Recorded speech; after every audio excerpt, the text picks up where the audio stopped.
নমস্কার, আমি রিঙ্কু। কেমন আছেন আপনারা সবাই? আশা করছি আপনারা সবাই ভালো আছেন। আপনাদের ভালোবাসায় আমার পরিবারও সবাই খুব ভালো আছে। আরএস ফ্যামিলি সুন্দর আরও একটি ব্লগে আপনাদের সকলকে অনেক অনেক স্বাগত আর ভালোবাসা জানাই। শুভ সকাল বন্ধুরা। আজকের ব্লগটি একদম ফার্স্ট সকাল থেকে শুরু করেছি। এখন ঘড়িতে সময় হচ্ছে ঠিক 5:30। সকালবেলা উঠতে একটু কষ্ট হলেও কিন্তু ওঠার পরে বেশ অনেকটা ভালো লাগে। তার কারণ একদম উঠে একটু ফ্রেশ হয়ে ছাদ থেকে একবার ঘুরে এসেছি, তারপরে এই কিচেনে প্রবেশ করেছি। সবার প্রথমে কিচেনটাকে কলিং দিয়ে একটু ভালো করে ক্লিন করে নিচ্ছি। তার কারণ এই সকালবেলা কিচেনটাকে পরিষ্কার করে নিলে কি হয় বলুন তো, এরপরে তো সারাটা দিন আমাদের কিচেনে কাটবে। সকালবেলা যদি কিচেনটা একটু ফ্রেশ দেখা যায় তাহলে কিন্তু দেখবেন সারাদিন মনটাও কিন্তু অনেকটা ফ্রেশ থাকে। যদিও রাত্রেবেলা শোবার আগে সমস্ত কাজটা গুছিয়ে রেখে দিয়ে তারপরেই কিন্তু শুতে যায়, তবুও সকালবেলা এই হালকা হাতের ছোঁয়ায় যদি একটু ক্লিন করে নেওয়া যায় তাহলে কিন্তু বেশ ভালো লাগে। আর এই তো কলিং দিয়ে একটা জিনিস তো দেখলেন ভালো করে পরিষ্কার করে নিলাম। এখন যেহেতু অনেকটাই সকাল, সবাই কিন্তু ঘুমোচ্ছে। বাচ্চারা তো স্কুল যাবে 7:30টায়, আর এখন তো সবে এই 6:45 মতো বাজছে। তো যাই হোক, আজকে সকাল সকাল উঠে কাজগুলো করছি, মনটা বেশ সত্যি বলছি অনেকটা ভালো লাগছে। প্রতিদিন উঠি ঠিক কথায়, কিন্তু আজকের মতো এতটা সকালে উঠিনি। আমি প্রায় ওই 6টার সময় 6:45 সময় উঠি, আজকে 5টার সময় উঠেছি।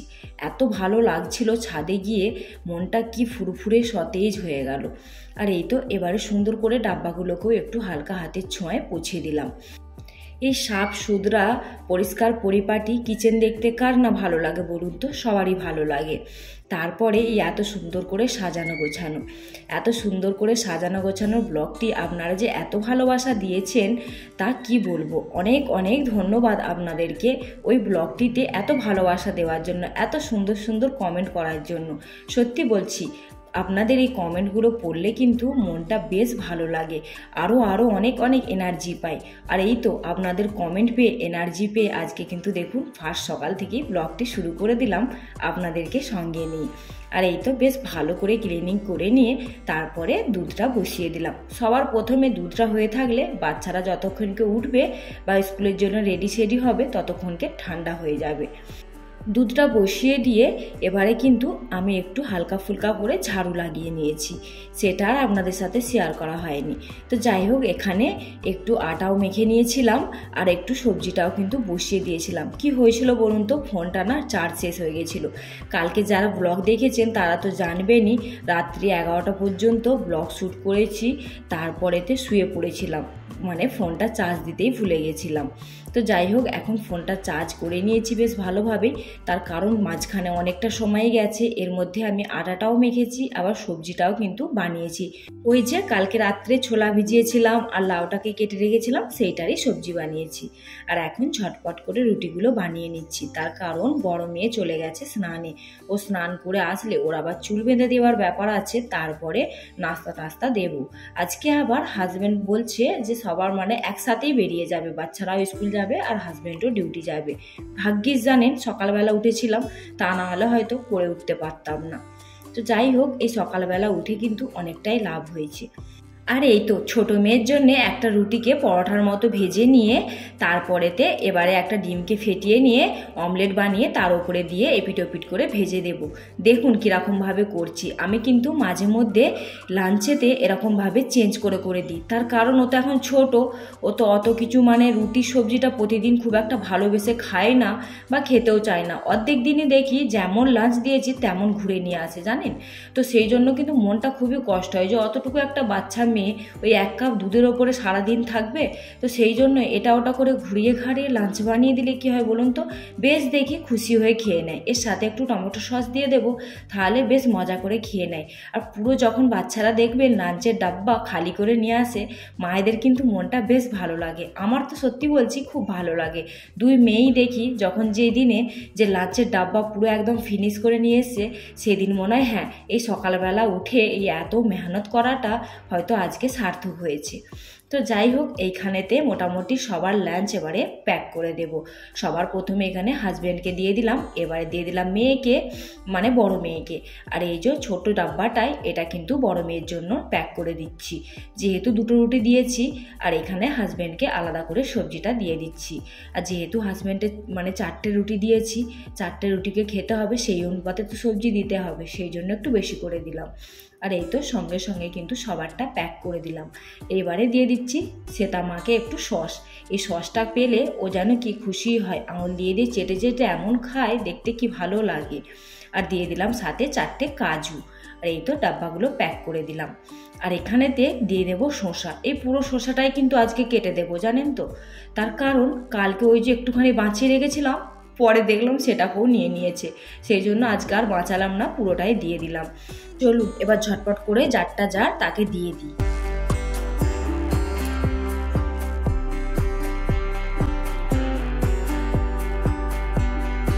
আর এই তো ওরা সবাই যে যার কাজে বেরিয়ে যাবার পর আমি কিন্তু 10 মিনিট রেস্ট নিয়েছি।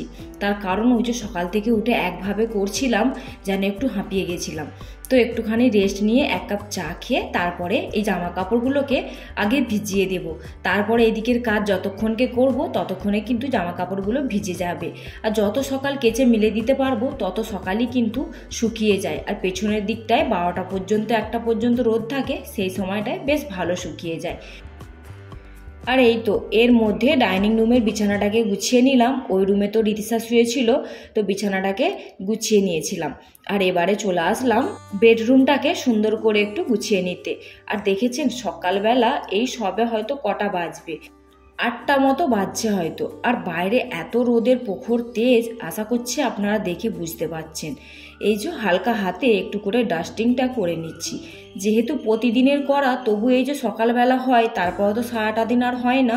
এই সারাদিনে বেশ ধুলো পড়ে, অবশ্য ভিতরের দিকে অত হয় না, কারণ এই যে কাজকর্ম করব তারপরে কিন্তু আমি জানলাটা বন্ধ করে দিই। সেই জন্য কি হয় বলুন তো, ভিতরে ধুলোটা কিন্তু আর অতটা ঢোকে না। তো রাত্রেবেলাটা খুলে রাখি, কুলার চললে রাত্রে তো জানলা খুলে রাখতেই হবে, তা না হলে বাইরে ঠান্ডা হাওয়াটা আসবে কি করে। আর রাত্রে কিন্তু খুব একটা ধুলো মাটি ওড়ে না, তো সেই জন্য রাত্রেবেলা কোনো অসুবিধা হয় না। আর দিনের বেলা এই যে কাজ করলাম, কাজ করার পরে যে বন্ধ করব আমি আর মোটেও খুলি না। তো যাই হোক, এখানেতে সুন্দর করে বিছানাটাকে গুছিয়ে নিচ্ছি। আর সবার প্রথমে দেখবেন, যদি এই বিছানাটাকে টান টান করে না গুছানো হয় তাহলে কিন্তু একদম ভালো লাগে না। যদি বিছানাটা টান টান করে গুছানো হয় তাহলে কিন্তু বেডরুমের লুকটাও যেমন সুন্দর লাগে, তেমন আমাদের মনটাও কিন্তু ভালো লাগে। আমার তো এরকম মনে হয়, আপনাদের কি মনে হয় একটু কমেন্ট করে জানাবেন তো। আর এই তো এবারে সুন্দর করে বিছানাটাকে ঝেড়ে নিয়ে আর চারদিকটাকে ভালো করে গুজে নেব। যেহেতু রাত্রেবেলা মশারি টাঙানো হয়, আর মশারি তো চারদিক না গুজলে এত মশার উৎপাত, সে মশায় সারা রাত ঘুমানো যাবে না। তো সেই জন্য কিন্তু যেমন সুন্দর করেই বিছানা গুছানো হয় না কেন, সকালবেলা উঠে দেখবো বিছানার তো অবস্থা একদম বেকার হয়ে যায়। তো যাই হোক, আবারও সুন্দর করে গুছিয়ে নিলাম। আমাদের আর কাজ কি বলুন তো, হাউসওয়াইফদের কাজই হচ্ছে এইটা, ঘরকে বাগানো গুছানো, তারপরে সুন্দর থেকে অতি সুন্দর করে তোলাটাই হচ্ছে আমাদের কাজ। সারাদিন আর কি করব, বাচ্চারা স্কুল চলে যায়, হাজব্যান্ড ডিউটি চলে যায়, সারাদিন এইসব নিয়েই তো দিনটা কাটে, তাই না বলুন।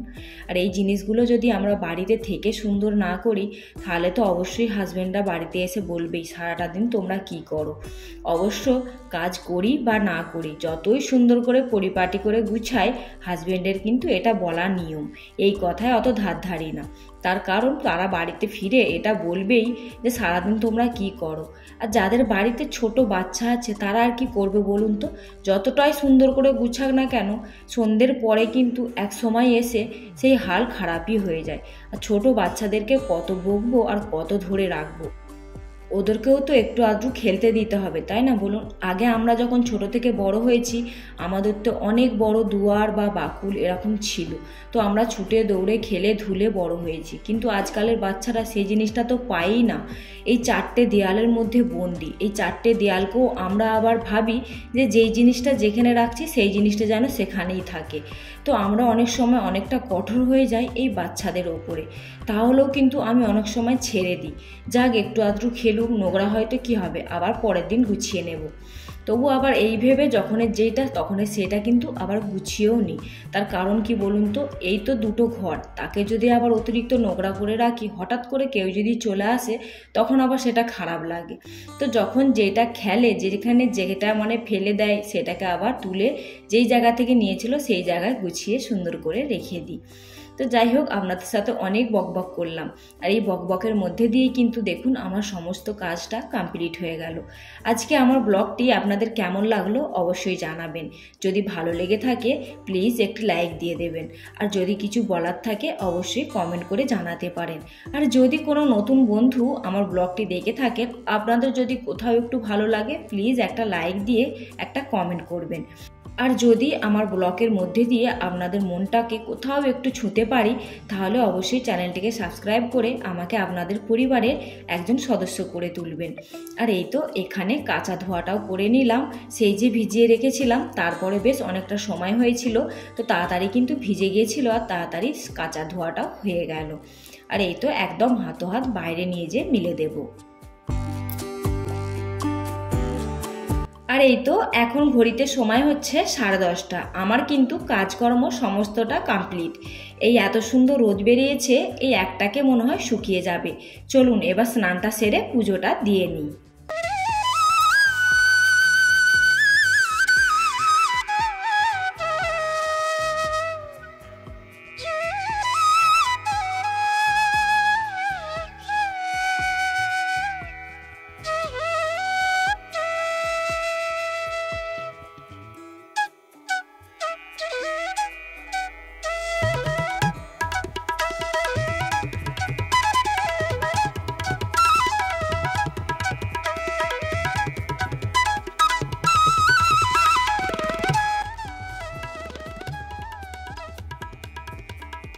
এখন ঘড়িতে সময় হচ্ছে 11টা।